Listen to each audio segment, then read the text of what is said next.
Hello everyone, and welcome back to Turkish Spotlight Secrets.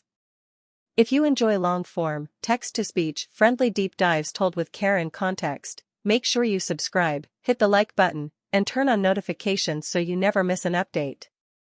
Tonight we're working through a single sentence that detonated across timelines and talk shows, a sentence attributed to Yağmur Yüksel in an intimate sit-down that many viewers described as raw and unguarded. I asked Gülüm Baktas to give me her baby. In the hours that followed, the line became screenshots, the screenshots became headlines, and the headlines became a national argument. Our goal here is simple and disciplined: reconstruct the timeline as it was discussed publicly, examine why those words landed with such force, and separate what was claimed, what was inferred, and what it might mean about grief under a spotlight. First, the frame that gives the line its voltage. Before any interview, there was a history. Yağmur Yüksel and Barış Baktas shared an intense, highly visible relationship. It burned bright, then ended faster than anyone expected. Breakups are ordinary, celebrity breakups are not. When you live in public, endings leave echoes. Soon after the separation, Barış built a new life with Gülüm Baktas. They married. They welcomed a child. For friends and fans who had invested emotionally in the earlier chapter, the news drew two emotions that often travel together: genuine congratulations and complicated grief on behalf of the person left outside the frame. That is the context in which the sentence surfaced. In an interview described by producers as quiet and unhurried, Yağmur reviewed the months after the split in difficult, plain language. She spoke about the shock of learning that Barış and Gülüm were expecting. She described the day the baby arrived, how the world felt smaller and louder at the same time, how every ordinary object in a hospital corridor seemed to become a message. According to the segment as aired, she then said the line that would dominate news cycles: "I asked Gülüm to give me her baby." She did not deliver it with drama. She delivered it with the flatness of someone recalling a moment that still hurts to touch. Whatever else happened that night, the internet did not leave the nuance intact. Clips were cut down to 10 seconds, then 5. The quiet tone vanished, the sentence remained. Within minutes, #Yağmur Yüksel and #Gülüm Baktas were trending. Comment sections split into rough halves. One half read the line as a cry of pain, the other as a boundary violation. The words "give me that baby" became a magnet for projection, fear, and all the unresolved conversations people carry about motherhood, loss, and rivalry.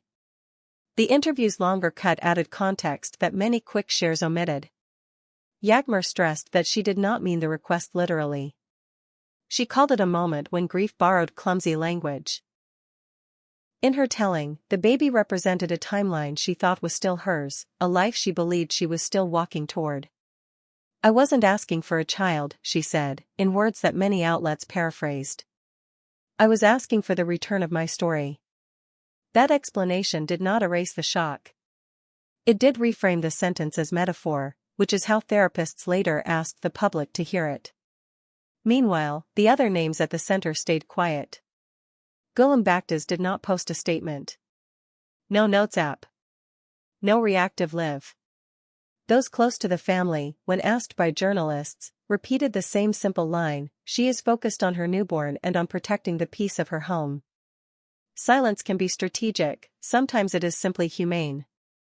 In a week when everyone else had words, Gülüm kept hers.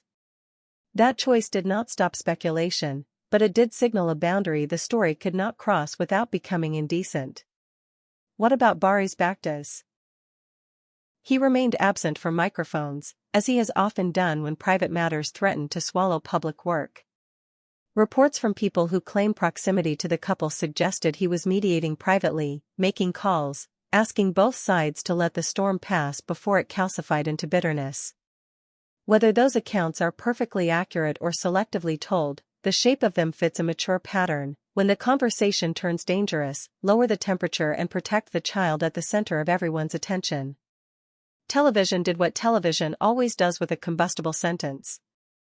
Morning shows booked psychologists, family law attorneys, and media trainers. Primetime panels asked whether Yağmur's phrasing crossed a moral line or revealed a wound that deserves compassion rather than condemnation. The strongest voices urged the audience to hear the sentence symbolically. In acute heartbreak, one therapist explained on air, people speak in the language of retrieval. They try to take back the object that marks the moment they lost a version of themselves. That does not make the speech wise. It makes it honest. Others, without disputing the psychology, insisted that dragging a child into adult pain, even by metaphor, was a line that should not be stepped over in public. It is here that social platforms amplify harm. On one side of the feed, #Strength4Yağmur collected testimonies from viewers who had felt similar losses, messages that said thank you for admitting the unsayable, your words helped me name my own ache. On the other, hashtags calling for accountability claimed that the interview romanticized transgressive speech. Both currents, in their own way, were attempts to make sense of a sentence that touched nerves people usually hide. What a platform cannot do, what it is structurally incapable of doing, is hold both truths at once, that a metaphor can be a lifeline for a suffering person and a knife for someone asked to carry it. Underneath the noise, the story has a sober core that will outlast a trend. A woman looked at a new life that excluded her and described her hurt with a sentence that scared people. A new mother, to her credit, refused to let the moment become content. A father tried to guard the center. And the rest of us learned, again, how easily the machinery of attention takes private pain and turns it into programming. If there is a lesson in this week's discourse, it is not just about what was said. It is about the cost of making meaning while millions listen.